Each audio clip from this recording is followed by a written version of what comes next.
Vinna og virkni býður upp á ótal tækifæri fyrir þá sem hafa áhuga á að starfa með skemmtilegu fólki í fjölbreyttu umhverfi.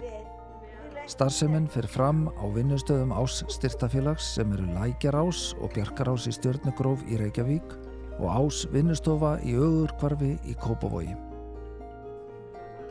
Leiðbeinendur í vinnu og virkni eru ráðnir óstaðbundið hjá félaginu og geta því fylgt því fólki sem þeir aðstoða þangað sem þeirra er þörf. Mikilvægt er að allir leiðbeinendur starfi samkvæmt sömu hugmyndafræði og leggi grunninn að gæðaþjónustu í daglegu starfi. Leiðbeinendahópurinn er fjölbreyttur og samanstendur bæði af fólki með sérfræðimenntun og ófaglærðu fólki. Sérfræðingar í vinnu og virkni eru til dæmis þroskaþjálfar, fólk með sérþekkingu á sviði lista og sköpunar eða með annars konar sérþekkingu á ákveðnum sviðum sem nýtist í starfinu. Ég vinn í smiðjunni þar sem við erum mikið í til dæmis keramík og músæk og alls konar svona skapandi verkefnum og mér finnst ótrúlega gaman og spennandi alltaf að mæta í vinnuna því það er náttúrulega, það er engin dagur alveg eins.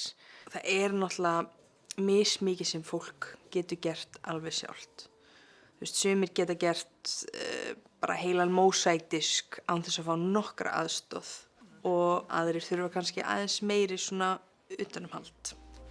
Maður myndar einhvern veginn ótrúlega tengsl við vinnuna einna. Og auðvitað starfsfólki líka, fólki sem að vinna með, bara eins og allstaðar. En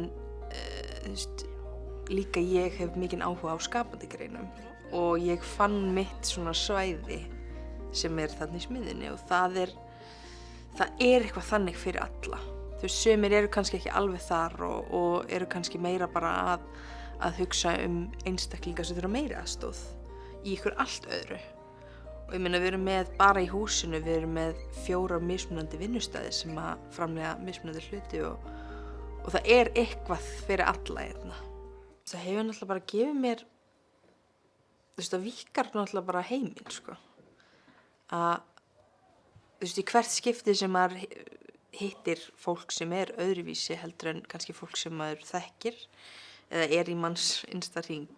Ég elst upp og það var ekki mikið af fólki með fötlun, það var enginn með fötlun í fjölskyldunum minni og þannig að koma hingað og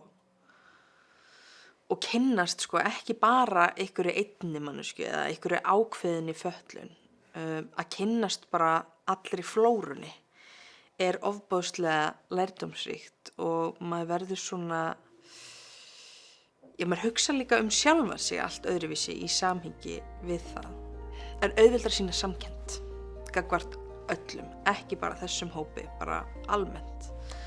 Maður fer út í lífið og bara, það gaf mér svolítið að þennan hugsunarhátt að það eru allir að reyna sitt besta og það eru allir að díla við eitthvað. Sumt er ósýnilegt og sumt er sýnilegt, en allir eiga skilið jafna framkomu og virðingu.